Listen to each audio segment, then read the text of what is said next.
Hey everyone, welcome back to the Whirling Circles Internal Martial Arts Podcast. I'm your host, Shawn Garcia, with Frank Allen and Jon Molenar. We have a special episode today. If you couldn't tell from the intro music, is a little different, or if you couldn't tell from the cool shirt that Frank is wearing. So, how you guys feeling, Frank? How you feeling? Well, Yeah.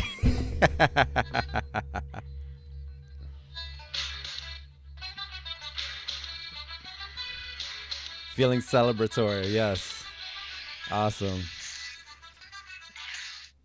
And John, how yes, top you? of the Oh, go ahead. morning to you, boyos.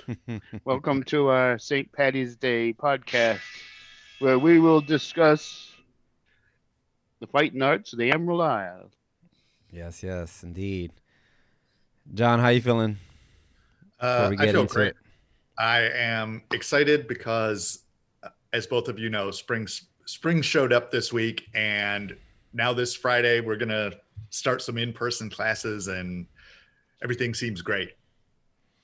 Yeah, by the time this episode goes out, we would have already done one outdoor class here in New York City with the Wudang PCA, and so definitely check out the schedule in the show notes so you can find out how to join those Friday night classes, and then also too, yeah, when by the time this airs, the temperature is gonna be significantly different. I was looking at the temperature for next week, and it's gonna be in the 60s pretty regularly. Wow. So I'm ready for And that. this, of course, will be the week after. Yeah, that's true. That's true. 2 weeks from today. Yeah. Or 2 weeks from this week. Yeah. So hopefully by then we'll be heavy into the spring season. Because we still have, when we're recording this, we still have a couple 20, 30-degree days just being annoying and lingering around. Yeah, everything's good on my end too. I have been getting back into the flow of things. You know, my the beginning of my year was a little mixy, but I am back into the flow of things. So feeling like I'm hitting things on all cylinders. So that's feeling great. But definitely excited to be back outside and training outside. I live in a small New York City apartment with my family, so it's really hard to train without getting screamed at by my wife that I'm in the way. Or so I'm excited to be outside training. Cool. So yeah. So let's get into it then this week. We are doing a special episode, St. Paddy's Irish Fighting Arts episode. And so, I mean, I think people who follow, boxing, fighting in general, know the significant contribution of Irish fighters, especially here in the U.S. I mean, you have so many um, former champions and belt holders, and I mean, Irish American community doing so much for the formation of boxing here in the U.S. But maybe we can even go back further and talk about how why there's so many great Irish fighters and how that came to be. So, Frank, you want to get us started on all that? Sure. Of course, modern boxing began in the early 1700s in England when they had prize fighting, but prize fighting consisted of quarterstaff fighting and backsword, which is wooden swords. And James Figg built his own fight theater and with a wooden stage, and he decided to put on. It happened before, but he's the guy that made it big. What he called fencing with the fist, and that was the beginning of organized fisticuffs. The only thing vaguely organized since the fall of the Roman Empire, when they used to have gladiators fighting with pointed things, which we mentioned in our prize fighting episode. But the first time it got organized was the 1700s and Figg's amphitheater. And Figg actually still ran quarterstaff, backsword, and boxing fights.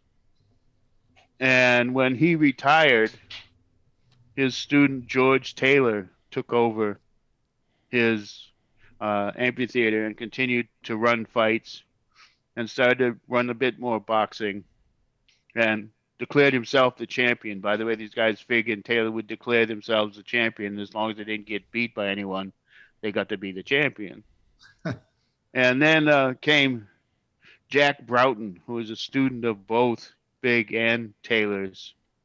And Broughton was the first guy to actually advocate blocking and using some defense. Before that, you're just supposed to stand there and slug the guy. And if you use defense, you're considered kind of a pansy. And Broughton actually popularized using some defense effectively. And then in the prize fighting episode, I told the story of him and George Stevenson, the coachman, how he killed this guy and he felt bad about it. So he invented boxing's first rules, which were stuff like no gouging, no hitting below the belt, no hitting a downed opponent, no kicking. That a guy had, when a person went down, they had 30 seconds to come back to the scratch line, and basic rules. But he created the rules, and he also created what he called the mufflers, which are actually the beginning of boxing gloves. And they weren't used in professional matches for like 100 years, but the amateurs came, and it also helped them to get young noblemen and young people from the upper class to come and learn how to box. And the English, by the end of the 1700s, were into almost like the Chinese do now. They like to have people from other cultures come and fight, and hopefully the English would beat them. For one thing, they're becoming worried about becoming Frenchified, which in those days meant getting way too soft, and they're worried about getting Frenchified because this war that they had lost, that there's no way they should have lost, and they couldn't believe that they actually lost to the American colonies. And because of that, there was a whole crisis of English manhood. And so one of the ways they dealt with this was bringing in the minority fighters to fight the English, including the Irish, a few black guys, wasn't many of them, and actually a lot of Jews. Quite a few Jewish fighters, and some of them were good. And actually, for the late 1780s, early 1790s, the greatest fighter in England was Mendoza the Jew, Daniel Mendoza, who was, by the way, 5'8" and about 160 pounds, fighting all comers. That whole thing I was pointing out about don't worry about Adesanya's size. Little guys have been known to beat big guys. He was one of the real champions of that, Daniel Mendoza. And he had these 3 fights with Richard Humphreys.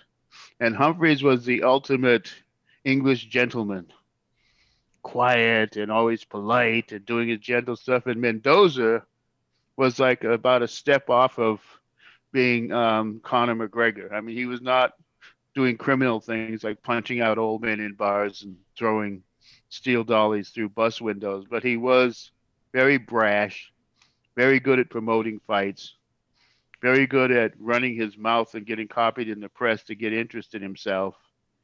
And they were kind of the opposite. And Mendoza won 2 out of 3 of those and got recognized as the British champion. And eventually, when he lost to this really strange guy, John Jackson, who was another English gentleman, but he was an English gentleman athlete. He only fought 3 matches in his entire life.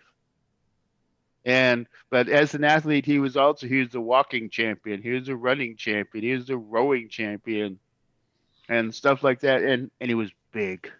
He was like about 6 feet, close to 200, and he actually beat Mendoza. Like Mendoza was very proud of his long hair, and Jackson grabbed him by the hair and punched the hell out of him while holding his hair. But because he was a gentleman, that was considered all right. And actually, he continued to be a likable guy. He became sort of the godfather of boxing in London, and he and Mendoza actually became friends eventually. But to get to our Irish thing, Mendoza taught and gave exhibitions all over the place, including in Ireland. And at one point, while in Ireland, he fought this gentry guy, Squire Fitzsimmons, I think it was. Might have been Fitzwalter. It was a Fitz. The Fitzes are very interesting in that we all know that the Scottish and Irish O'Malley or Mick McDonald or whatnot, the O and the Mick mean son of. Well, Fitz means son of also, but it meant son of in Flemish. And what had happened was in the 1200s when the Normans were trying to subdue Ireland, none of them actually wanted to have to go there. And they had these Flemish knights who were second sons. Their older brother had inherited everything, and the economy wasn't good in Flanders anyway. And they were going to England to try and find some work. And the English was like, "Yeah, we got work for you. And in fact, you could win some land and become your own landowner. And why don't you go fight in Ireland?" And they did, and they won, and they got land, and they settled in. They settled in so well that by the 1500s, when the Tudors were really starting to take Ireland and really, outlawing the language and doing all this stuff, the Fitzes were no longer people even remembered they were from Flanders. They were Irish. They got the same crap from the English as everyone else because all of a sudden the name Fitz became an Irish name and still is. But so Mendoza fought this Irish gentry guy, Fitz whatever, and beat the crap out of him. And just because, even though he was an English Spanish Jew, uh, the fact that he beat up one of the upper class guys made him very, very popular with the lower class. And of course, as a smaller fighter, he had not just defense, but he really one of the first guys to work footwork. Footwork and defense was his thing. Um, Mostly coming forward, footwork and defense. If you went backwards, you could still get a bad name. That came up later with Crib. But footwork and defense. And because of that win, his schools in Ireland, his students and his students' became really popular. And that was the foundation of Irish clever boxing. The Irish are known to come in two styles. They have some sluggers, knockout guys, but they've always been noted for having really clever boxers. And the beginning of clever boxing in Ireland started with Daniel Mendoza, the Spanish, English, Sephardic Jewish guy. Little side effect, little side factoid there, by the way. Um, English comedian in the 50s, 60s, 70s, Peter Sellers was a great, I don't know how many greats, grandson of Daniel Mendoza. And of course, Sellers' family had been in England. Mendoza's family had been in England for a couple of 100 years. They probably split to England in the um, early 1500s, avoiding the Spanish Inquisition. No one expects the Spanish Inquisition. And so Sellers had been an Englishman for a long time, even though he had that background many generations. But it's interesting that the comedian was the descendant of this great boxer. So the Irish had their clever boxers and they had their sluggers, and they continued to, of course, a lot of Irish lived in England, and the Irish would go to England. Occasionally, an Englishman would come to Ireland, and they built their reputation as solid boxers. And they were, some of the people to beat if you wanted to prove that you were not a Frenchified Englishman. You got to fight some Irish and prove that. By the way, when it comes to Frenchified, I must admit I'm a little worried about our country these days, considering that 18 and 19-year-olds, a few generations ago were storming the beaches of Normandy, fighting through the forest of Ardennes, holding the lines at Gettysburg and Bull Run, traveling across the Potomac to attack Trenton with Washington. And these days, the 18 and 19-year-olds are looking for the safe room to hide in because their feelings have been hurt. And it makes me worried that Frenchified in, a few years is going to be known as Americanized. But back to our Irish fighters. Um, Move along to the period of the transition from gloved fighting to from bare knuckle fighting. And of course, it all happened with one fight of which both sides were Irishmen. And the great champion was John L. Sullivan, the Boston Bully Boy. And Sully had been the bare knuckle champion who liked to fight exhibitions with gloves on because he was a knockout puncher. He was one of those guys that could hit you so hard that they couldn't wake you up in 30 seconds. But he also knew what a lot of people realize and a lot of people don't, that boxing gloves protect the hands better than they protect the head. And it's much easier to hit a guy in the head over and over again with a pair of boxing gloves than it is with your bare fist. So he liked fighting with gloves. Interesting character. He didn't really fight that many matches. There's a few matches on his record. But he used to do these knockout tours where he would travel with a vaudeville show and it'd go all across the country. And part of the main part of the show was Jon would offer to fight anybody in the audience who wanted to fight. And the local tough guys, coal miners, farmers, lumberjacks, there's always a few people that think, oh, I can do that.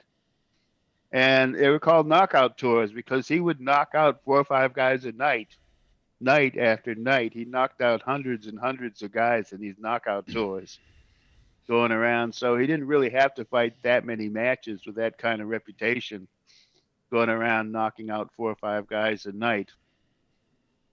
He was also a really kind of rowdy, typical Irishman. Talk about drinking. He was noted for drinking his gin in a beer mug. Um, so he was actually a bit of a functional alcoholic. And when he finally came to the very last bare knuckle championship, he was fighting Jake Kilrain. And when they signed the match, Sullivan was in horrible shape. He was at least 20 or 30 pounds overweight. He was basically looking like the drunk that he was. And Kilrain was a guy that was in shape for those days. I mean, in shape. Now, it wasn't like he was a teetotaler. I mean, they were giving him whiskey between rounds. Um, but he was really in shape. And, well, Sully was doing these tours. Kilrain had cleaned up the contenders. He'd beaten all the contenders there were. So people wanted to put big money on Kilrain. They arranged a fight in Mississippi, and Sullivan's backers went out and got another Irishman, who we'll get to later in the wrestling part, William the Solid Man Muldoon, who had been the wrestling champion, who was a proponent of health practices, who had his own health farm in upstate New York.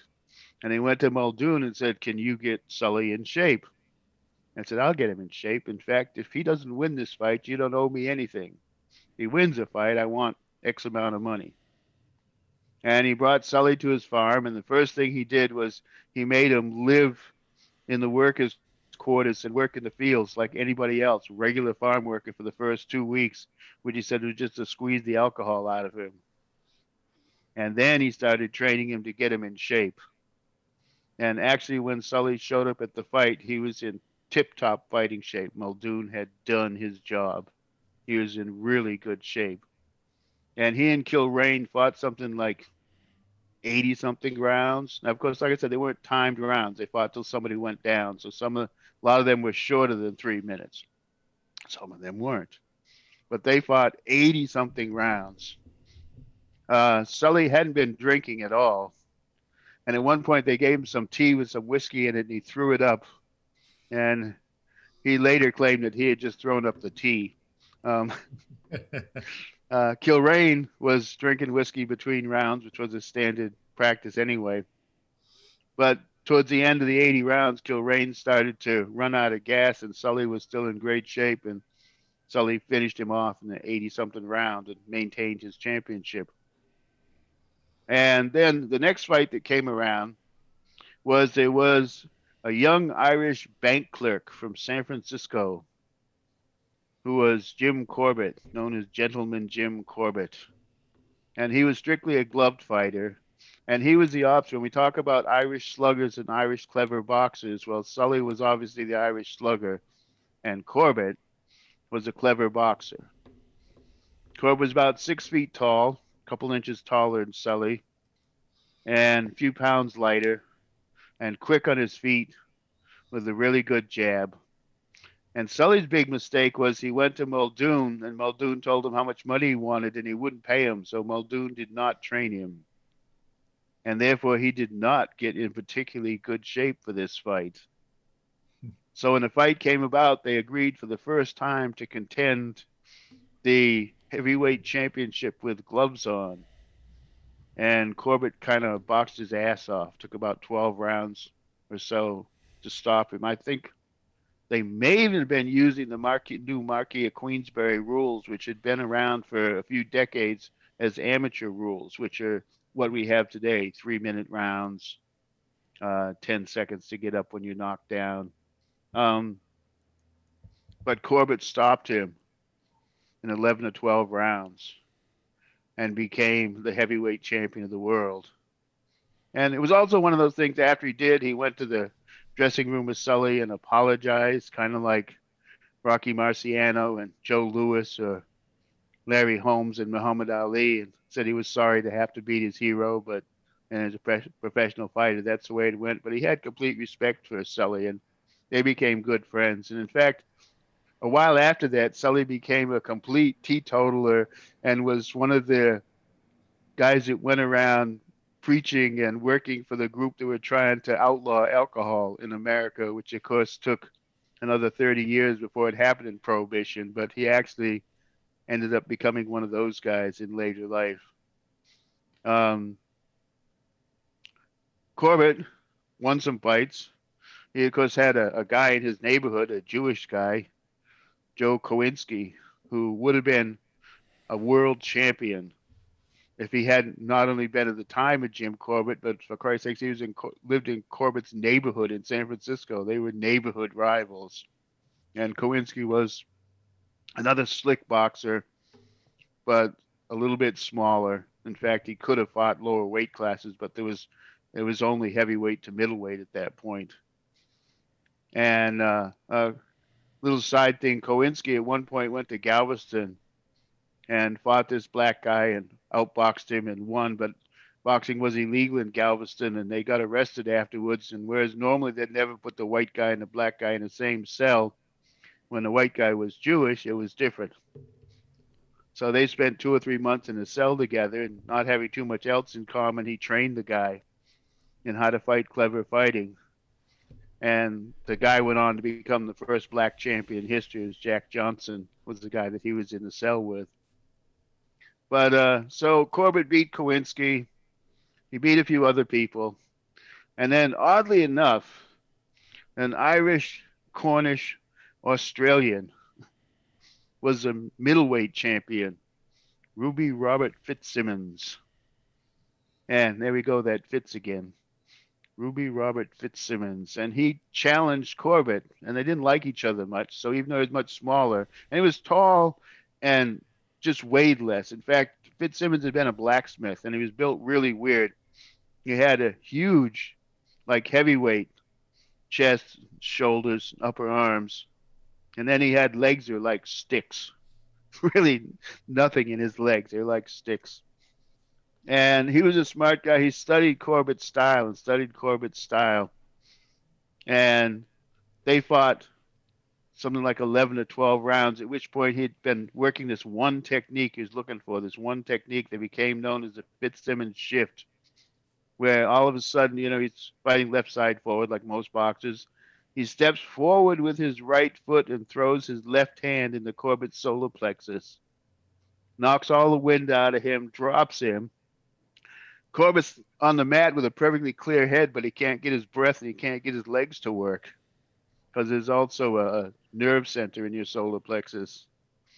And he's really angry because his head's clear, but he gets counted out and loses. And he jumps up and runs to Fitzsimmons and goes, "You have to give me a rematch." Fitzsimmons is like, "Oh, I'm not giving you a rematch."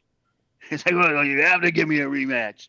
And he says, "No, it's never going to happen. I don't like you. You're not going to get a rematch." Corbett says, "If you don't give me a rematch, I'll see you in the street and pound you into the ground." Fitzsimmons looks at him and says, "You come at me in the street and I will shoot you dead." So he did not come after him in the street. And Fitzsimmons held the title till he lost it to Jim Jeffries, who was kind of a giant of the day at 6'2" and 225. And they taught Jeffries to fight in a crouch. And so Fitzsimmons hit him in the forehead so much he broke both his hands, even with the gloves on, and couldn't get to his solar plexus because he fought in a crouch. But then, while this was going on, they invented the light heavyweight division. And Ruby Robert Fitzsimmons, after losing the heavyweight title, went on and won, became like the second, I think, light heavyweight champion in history, and the first guy to ever hold titles in three weight classes, Ruby Robert Fitzsimmons. And then, of course, as we come down through history, the Irish boxers just continue to always be there, always be at the top. Jimmy McLaren. The 60s, you had Jerry Quarry, another guy that would have been a champion if he didn't happen to be in the era of Frazier and Foreman and Norton and Ali and it's great, great tough fighter.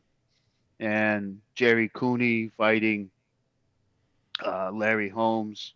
The Irish fighters just continue to always be there and always ready to go and maintain that Irish boxing tradition. Well, I wanted to take a. I mean, that was a great history of some of the early prize fighters and stuff. I wanted to take a step back though, and I don't know if there's many like anthropological works on this stuff, but do you think that the rise of the Irish boxer and was because of the had in part to do with the British and Irish relations, and that prize fighting was like a way out kind of thing of poverty and trying to get like land ownership, like you were speaking to. Is that why Irish fighters were, standing out more than others? Because it's not like a genetic predisposition; it's more of like a national kind of motivation. So I'm wondering what your thoughts are on that are, prior to the Great Famine, prior to well migration. that's Or, fighters in general. Fighters don't come from upper class, and rarely do fighters come from anybody with money. Occasionally, but fighters, it doesn't matter whether they're Irish, they're black, they're Jewish, they're English, they're Scottish, they're Hispanic. They're generally poor guys and are in there trying to make some money, trying to find a way to better themselves and better their life for themselves and their family. And unfortunately, a lot of times they'll make a lot of money and then they'll lose it quickly because guys without money just don't know how to handle money. And but I'd say that's not just the Irish. I would say that's fighters, particularly boxers in general. John, you're gonna add to that? Oh, I was just going to ask, do you have any thoughts on the gypsy fighter tradition and how that plays into this overall tradition of Irish boxers? Well, of course, the Tinkers, the Travelers, the British gypsies are generally Irish, and they're Irish traveling people. And there's a whole tradition of people that lost their homes and had nowhere to go, so they had these caravans, which are horse-drawn caravans, and it became a whole tradition of living in these communities. And they were generally horse traders and horse breeders, and also builders and whatnot. But and they traveled around, and they always had a tradition of bare knuckle fighting. And I mean, there's a whole tradition. There was two styles of bare knuckle fighting. One was called stand up, and that was exactly like old style bare knuckle boxing. And the other one was called all in. And all in was just that. There were no rules. And it was just fine to do whatever you wanted if the match was declared all in. Great champion of the 50s, Big Just Burton, I think his name was famous for in the match that he won his title, he bit a guy's nipple off. And one of his other matches, he tore a guy's testicles loose. And that was just fine because he fought all in. And then following him was Bartley Gorman, who was a stand-up fighter, and he just fought stand-up, and he never did any of that stuff. And both of them held the King of the Gypsy title for 20 years. And interesting enough, Bartley Gorman was an uncle or a cousin. I'm not sure how far removed, but an uncle or a cousin of Tyson Fury, who of course is today's well-known gypsy fighters. Also, the other top gypsy fighter at the moment is Billy Joe Saunders, who's going to be the next guy to fight Canelo in May. Well, we can't But so forget the the most famous one, Brad Pitt. you Yeah, know I you know mean, you yeah, know go Guy ahead. Ritchie didn't like to hire famous actors at that point, and he didn't want to hire Brad Pitt. And Brad Pitt got that because of that Irish traveler way of speaking. He Yeah. developed that and then went to the audition and did that at the audition, and that's how he got the part. Because Oh, without that, Guy Ritchie wouldn't have hired him because he was too famous. oh, that's But pretty impressive. yeah, yeah, it was a good movie. And well, Brad Pitt's one of these rare guys that did not come from an acting family, did not come from a college drama class of, or at least a college of any note. He was one of the few really poor working class guys who made it in Hollywood. It's I like him for just that reason. Yeah, I think you can tell too. The other thing is, so just like tying into this history, just to remind people of the Great Famine and this mass migration that happened in what was it, like the 1850s or whatever. So we're talking like 1845. yeah, so we're talking like a fifth of the Irish population, right? Like a million plus or something like that, migrating out. Many of them coming to New York and Boston. So would you say that the like the same kind of trying to make money, trying to figure out ways to survive, just kind of came over to New York and Boston, and that was like and basically helped give birth to the American boxing scene as we know it. Well, the American boxing scene was already going, and poor guys go wherever they can make money. I mean, the first black boxers of note, Bill Richmond and Tom Molyneux, were American blacks who went to England to fight to make money. So, of course, it contributed to it because it gave us a larger amount of Irish fighters to choose from when more of them lived here. And in fact, we're going to get into styles of Irish fighting due to the potato famine next when we go into wrestling. Yeah, for sure. All right, cool. So maybe we can transition into that and talk about it, the different styles that started developing. Well, people have always wrestled. People wrestled before they did organized striking. Wrestling goes back to, God, they figure the caves. I mean, the Bible talks about wrestling. The ancient Egyptian writings talk about wrestling. The ancient Indian writings talk about wrestling. People have always wrestled, and there've been different styles of wrestling. But outstanding for the Irish was in the 1800s when old Norman wrestling was the most popular wrestling in Northern Europe, and catch as catch can wrestling was the wrestling in the Americas. And coming out of Ireland was collar and elbow wrestling. By the way, I should point out that Old Norman is still around today.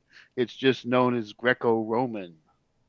But in those days, no one in Northern Europe wanted to admit they were doing anything from those Southern European areas because Southern Europeans were, they just weren't really men. So the style had caught on with the Normans, particularly I think the Normans in Normandy. So it became known in Europe as Old Norman wrestling, but it's exactly what we know as Greco-Roman. And the Irish had this collar and elbow, which was noted for a lockup of your collar and elbow. I know somewhere at some point I read that they did it in heavy sweaters, but in my recent research, I can find no mention of that. And apparently, whoever wrote it probably didn't know what they were talking about, just knew the Irish wore sweaters. Um, but the lockup was actually to grab the collar and grab the sleeve if they had it. Sometimes they did it bare chested, where you locked up on the neck and the arm. A Almost like a lot of it gi and was, no gi kind of training. yes, Hmm. a lot of it was done before they started getting popular and moving into big time in long johns. You wore your long underwear. That's what you wrestled in. You mean And like the One Piece, Frank? Like the Yes. full. Yes, the full one-piece long underwear. And the line I liked was with the back flap discreetly sewn shut. Um, but there's a lot of wrestling going on with that. And the things that came to the Americas with the potato famine in 1845, as we know, most of the Irish coming actually poured into Boston and New York to the Irish centers there. But there are certain guys from the countryside of Ireland who were looking for somewhere that looked like where they came from. And they ended up with a pretty large Irish community in northwestern Vermont. Tough area, northwestern Vermont, bordering up on the Canadian border, is where they had this Irish community. And they're all Irish Catholics. And there was like one or no churches up there.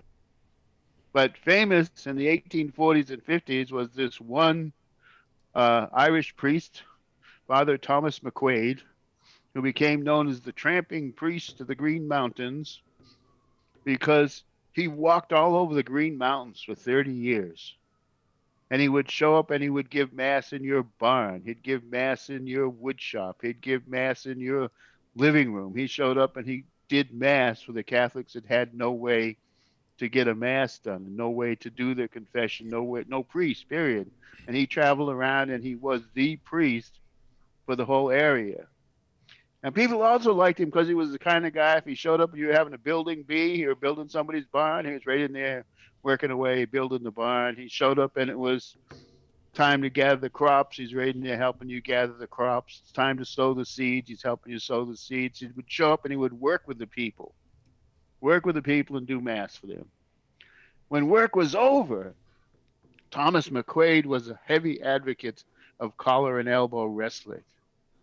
And also, he wanted people to settle the Irishmen to settle their differences with this really non super violent style of wrestling as opposed to just beating the crap out of each other and going for weapons and whatnot. In general, Northern Europe liked their prize fighting because they used to say that the Italians and the Spanish would just pull a stiletto and kill you or have a duel and kill you, whereas the manly men of Northern Europe would fight it out with fisticuffs or wrestling. And Thomas McQuaid, whenever the work was done, he would get all the young men of the area and teach them this collar and elbow wrestling. Very interesting. The collar and elbow lockup, by the way, started with them, period.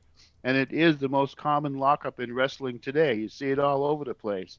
It's that hand on the neck, hand on the elbow, head in the shoulder lockup that happens over and over again in all types of wrestling. And it came from Irish collar and elbow wrestling. And also, it was a pinfall wrestling.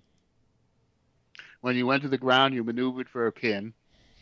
It was not like catch as catch can, pinfall, or submission. It was pinfall wrestling, which, as a matter of fact, you weren't allowed to strangle. You weren't allowed to do counter joint movements past where they were injurious.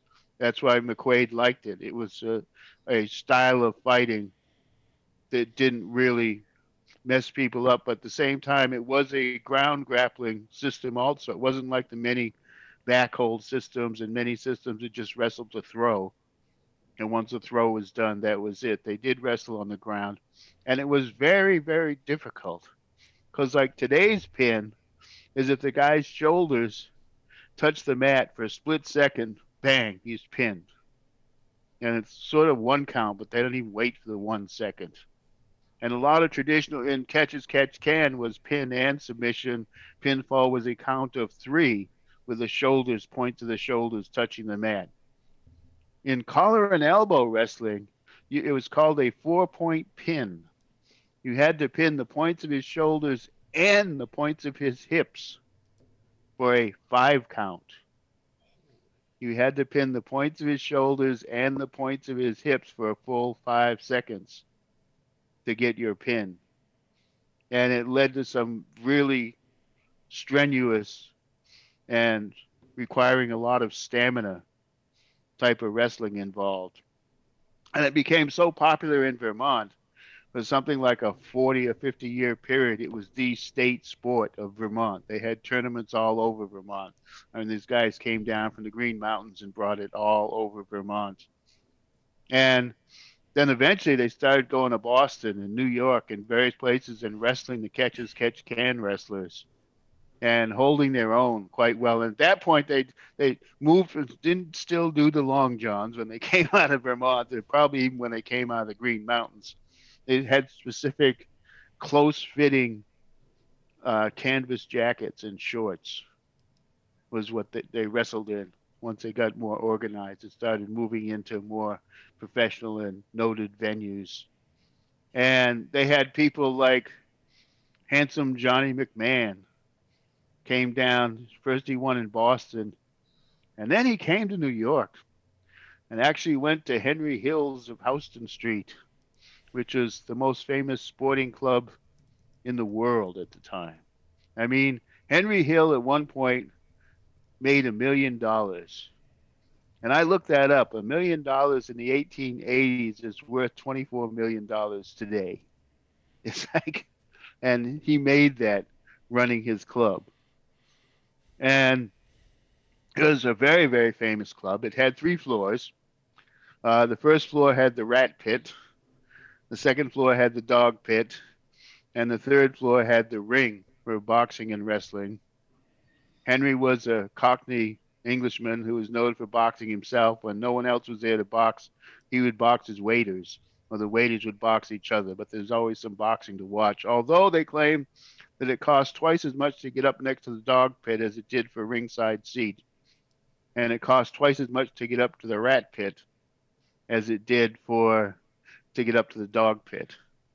And for anybody that doesn't know, ratting was you dumped 100 rats in the pit and you dropped a rat terrier in, and then you bet on how long it would take him to kill the 100 rats. There was no question he was going to kill the 100 rats. You bet on how long it would take him to kill the 100 rats. And it also had the effect there was hardly any rats on the streets of New York at the time, like much less than there is right now, because all the poor boys would go out and catch rats and sell them to the bars for a half a penny apiece and make money for their family by catching the rats. And it cut down on the rat population of the cities that had rat pits drastically. No more rats running around the city eating the garbage or whatnot because they were getting caught and used in the rat pits at 100 a match. And Henry Hills Mark Twain went to Henry Hills. Whenever he was in New York, Oscar Wilde went to Henry Hills. Whenever he was down from Boston, John L. Sullivan went to Henry Hills. Henry Hills was the place. And Henry Hills had their house boxer, who was a bouncer and the boxer, who was the solid man, William Muldoon. And Muldoon was a red-haired Irishman who was in some corners known as the only man better looking than handsome Johnny McMahon. And of course, Johnny had no problem with that. Johnny hated being referred to as handsome. He said if anybody called him Handsome Jack, he would throw them over the outhouse, was his statement. He hated it. So he had no problem with Muldoon having that reputation. And at some point, we're going to do a personality show on Muldoon. So we won't go too far into him here. Also, up the street in the Bowery, Henry Hills was Houston and Crosby Street. And up the street at Houston and Bowery was Oni Guggen's Bowery Bastille, which was kind of a poor man's version of Henry Hills. They had the rat pit and the dog pit and the fighters also. And Oni was an Irishman. And they're noted, by the way, none of the regular Americans could figure out what either of these guys said. Henry had this heavy, heavy Cockney accent, and Oni had this Irish brogue. No one could ever figure out what the hell they were saying. But Oni, to get back to our fighting thing, for a while was the American lightweight wrestling champion. He is actually the wrestling champion of the Americas. But like I said, his was kind of a lower class version. I like his notice where he had lockers in the back where the fake beggars could stash their stuff, stash their eye patches and their wheelie carts that they rolled around on and the stuff they tied their legs up to look like they had no legs and whatnot. They actually had lockers in the back for these guys to stash their stuff while they were hanging out at Oni's for an evening. But Oni's also had boxing and wrestling, with Oni himself, like I said, being a former wrestling champion. And handsome Johnny McMahon came down, went to Henry Hills, and actually defeated William Muldoon and the handsomest wrestling match of all time, Muldoon versus McMahon. But Muldoon was the kind of guy, he was a very intelligent guy. When he had first run into Old Norman wrestling, he moved to France, joined the French army, got them to let him just wrestle, and learned Old Norman wrestling, and came back and combined it with his catch as catch can. So when he lost to Johnny McMahon, he went up to the Green Mountains and trained in Irish collar and elbow wrestling. And one of the reasons he's considered the father of American wrestling is because he's the guy that combined those three styles to create a modern style of wrestling, which is a combination of catch as catch can, Old Norman, and Irish collar and elbow. And just to get back to a theme we've had here, another one of the most famous collar and elbow guys to come out of New York was little Ed Decker, who was 5'4" and 160 pounds. And like one of his first matches of note, he pinned a guy who was 6'4" and 220 pounds. Irish collar and elbow, by the way, never had weight classes. When it's strict collar and elbow, there was no weight classes. And this little guy became one of the great champions of beating almost everybody that was put in front of him. So again, size and weight is not always what it's cracked up to be. Comments? Frank, from early on, I'm a little bit unclear. Do they know where the Irish style came from, or is it just sort of in prehistory and then it emerged? Because you mentioned the Norman wrestling, but then the Irish style, did that come out of the Norman, or did the Irish always have this? It just developed from sources that were never written down. Exactly. It just developed in Ireland from sources that were never recorded per se. Okay. And just when they started pouring in, and it didn't really come to America till they started pouring into America with the potato famine of 1845.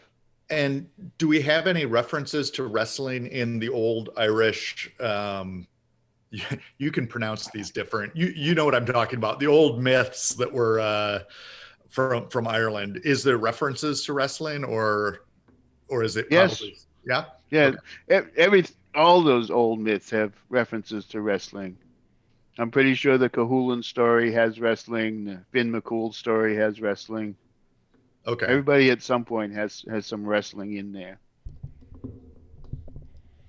Yeah, I had some follow-up questions, but we're running low on time, so I wanted to see if you wanted to get into like stick fighting or anything like that. Oh yeah, of course. You got to get into stick fighting if you're doing Irish martial arts. So yeah, let's do it. Yeah, Irish have always fought with sticks. Everybody has sort of always fought with sticks. Training for bladed weapons was always done with sticks.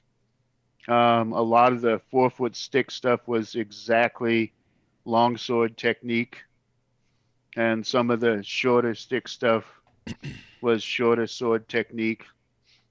And the Irish, though, became unique in it because what happened was the English forbid the Irish to have any weapons. We weren't allowed to have weapons. And, how could you be a man without weapons? On the other end, the Irish at that point weren't carrying swords. Everybody else was carrying swords. The Irish were carrying axes. And they were really, really good with these axes. And people were really terrified of the Irishmen with their axes. And so the English controlling Ireland and the Irish in England forbid them to have any weapons. But you couldn't forbid them to have a walking stick, was a 4-foot country stick, or just a shillelagh, a good blackthorn stick. So they got into their stick fighting, and they developed their stick fighting to a rather high level. And in particular, between 1791 and 1845 was a high point of what was known as faction fights. And by the way, those dates, 1791, when the Irish Brigade was dissolved. For 100 years, 1691 to 1791, the Irish Brigade was a section of the French army. And it was all made up of Irishmen trying to escape the English, going to another Catholic country and fighting for them.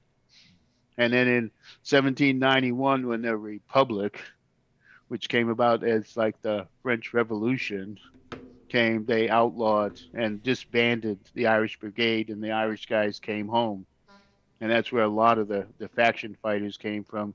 And then, of course, 1845, the potato famine tore apart everything. When you're trying to spend all of your time and energy trying to eat or move away, you don't really have time for organized stick fighting. But in between, you had these factions that were based on family groups, working groups, any group that you could get together.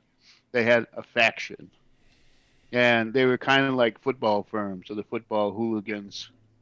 They like gathered together and they claimed they had these faction fights at almost every public event. A wedding, a funeral, a dance, any public event would eventually break out into a faction fight. When the champion of one of the factions would start what was known as the coat challenge, where he'd have his stick in one hand and his coat in the other, and he'd start dragging his coat around in front of the rival guys. And the first person that came up and stomped on his coat had challenged him, and they would fight each other. And they were usually the best stick fighters. And usually they would wait until the champions, and there may be 2 or 3 champion fights going on, but usually they would wait until the champions were done with the fight before the melee would start. But eventually it always ended in a melee with lots of shillelaghs, blackthorn sticks, and cudgels. Cudgels were a short, like about 2 foot, thicker stick with a really big knob on the end. And the whole thing with that is you could hide it. It wasn't like it was open for the British, but it was easy to hide in the sleeve, and a trouser leg. And you could hide your cudgel, and they're really hefty. And a lot of fighting. One of the famous pictures of it, though, shows a guy tipping over a table and breaking off a table leg because he had forgot to bring his club. So he was going to use a table leg. And they also noted that if the end of your stick wasn't real heavy, you would often drill it out and fill it with lead. I mean, that same picture has a couple guys on the side drilling sticks and filling them with lead as the fight's going on, which meant they didn't expect it to end real quick because they were going to be able to modify these sticks and let it dry and have the fight still going on. An interesting part of these fights were that women were not allowed to be touched. No man could touch a woman, but the women and kids would stand by the side and they'd start yelling and screaming. They'd get more and more excited. And eventually, inevitably, they'd start lobbing rocks into the melee. Because trying to hit, but they weren't necessarily throwing, they're just lobbing rocks in the melee. And any woman that saw her man or a man of her family taking a beating could get away with, they weren't supposed to touch her no matter what. And she would take a rock and either wrap it in her apron or whip off a stocking and put it in the stocking and effectively make a mace with this rock, walk through the melee with all the men not touching her, walk up to who the guy was and bash him with this rock. And he could defend himself if he got a chance, but usually, he's busy fighting someone else, some relative of hers. There's the Irish love tragic story. There's the famous story of Rosie Blagia or something. I forget the last name, couldn't pronounce it if I saw it anyway. But Rosie's watching this fight, which is taking place after rain, and it's all really, really muddy. And there's this guy who's covered in mud. You can't tell who he is. But in the middle of the fight, he picks up a sai and kills her fiance with the sai.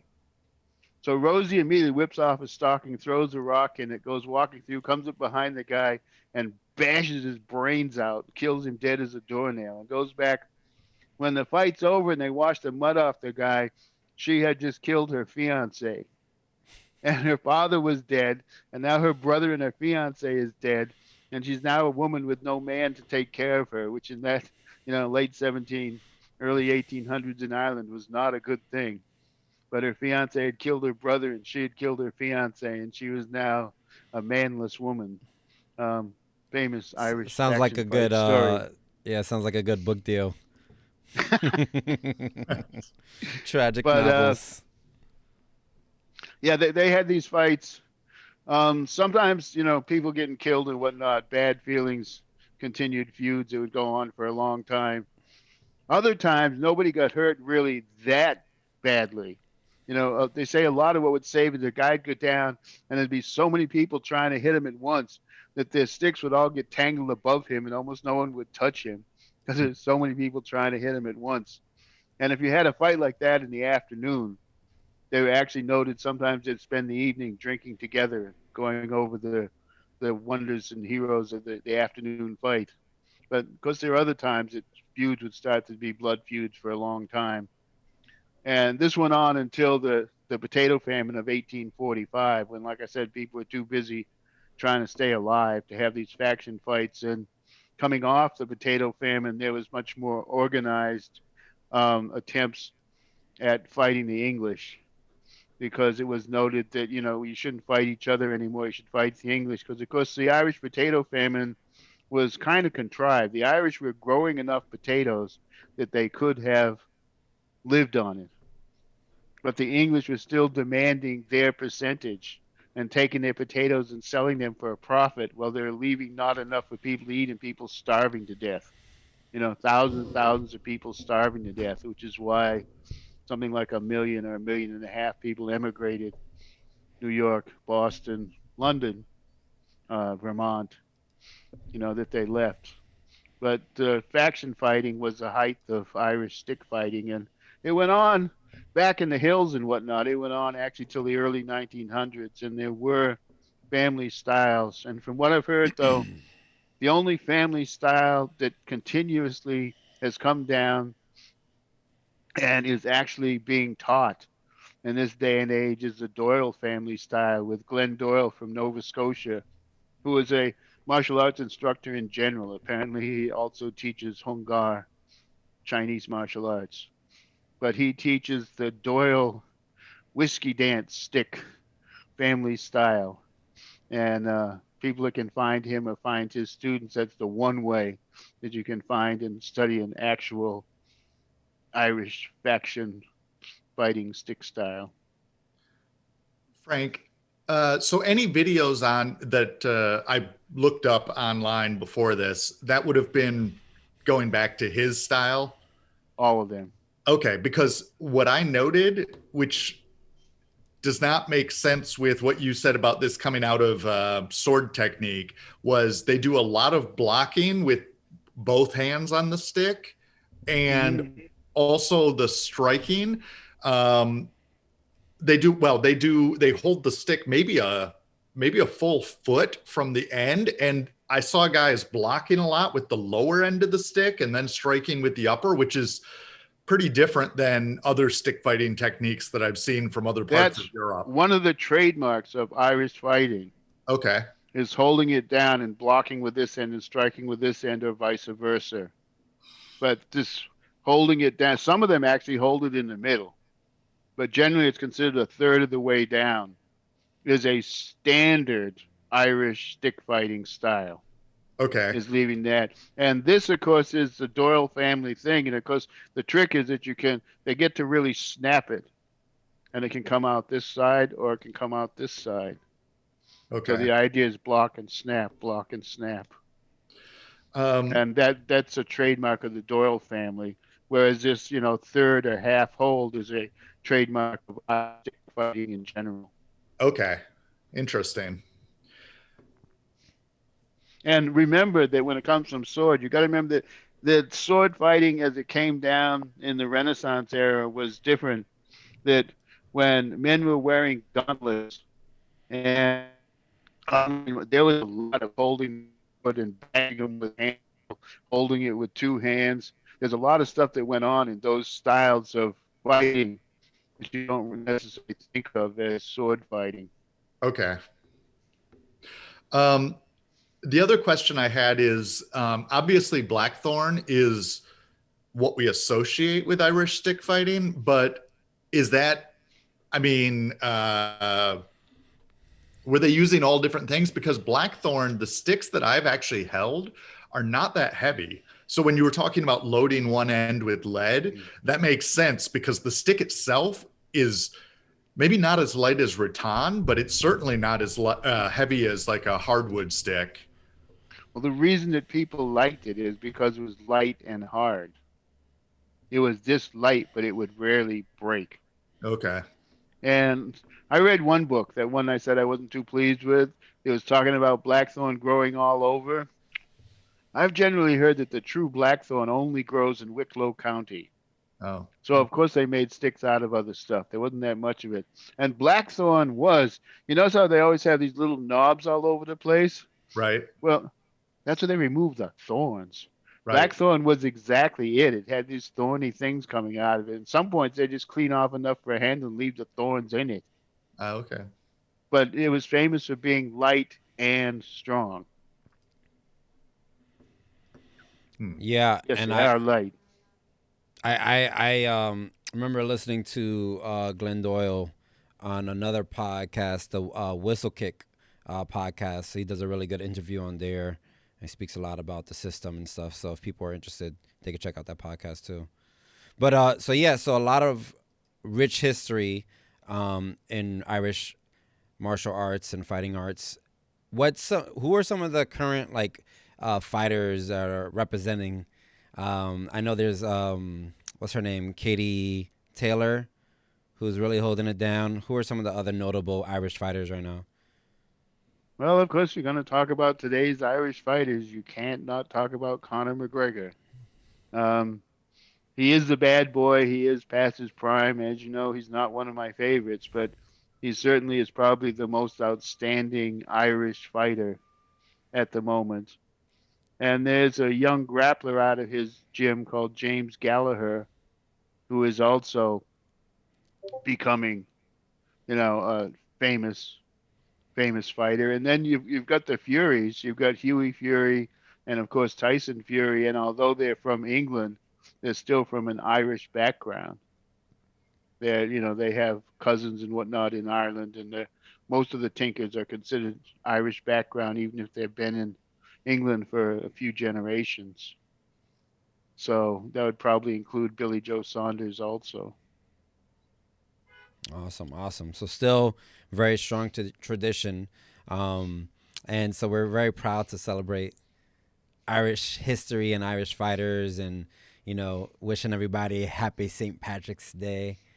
And yep, grab your stick and your beer. Let's get to business. So Frank, you want to do some quick announcements about stuff that's going on with the Wudang and some of the offerings we have going on, especially with the outdoor classes in New York City? Well, tonight we're starting, which will be a couple of weeks ago by the time this drops. First of our hybrid classes, which will be a combination of live and Zoom. And we've never done that before, so it'll probably be a little rough the first few times, but other people do it, so I'm sure we can work it out. And for the next couple of months, we're just going to do that on Fridays with a couple of classes. With 6 o'clock, Tina's doing Tai Chi, which will be empty hand and sword. And then at 7 o'clock, I'm doing Bagua weapons, which we're still finishing up the elbow knife set. And after that, we're going to do Bagua broadsword. So those are going to be the two classes for March and April. And then in May, we're going to try and open it up to add Wednesday hybrid classes, which are, again, combination of live in the yard and Zoom simultaneously. So we've got that going on. Yeah, awesome. Yeah, so still a lot of the Zoom classes. I think we have like 18 or 19 or something like that on the schedule every week. So a lot of offerings throughout the day, morning time classes, daytime and evening classes. So check out the show notes and also see Tina's email in the show notes so that you can shoot Tina a message and find out more about the schedule and pricing, which is super affordable. So if you're in New York City or if you're not in New York City, definitely, reach out because there's an option for everyone. Cool. Awesome. Oh, yeah. Zoom classes, we actually have a few students from Ireland now. Yeah, and we noticed on our podcast that we're getting listeners from all around the world, which is really awesome to see. I didn't do the count on the countries, but it seemed like, at least 30 plus countries that we're getting listeners in. So yeah, so you can, anywhere in the world, you can join. I know the time zone might not work for everybody, but there's different options. All right, cool. Well, have a great week. Enjoy the holiday. Enjoy the start of the spring. And we'll see you all next week.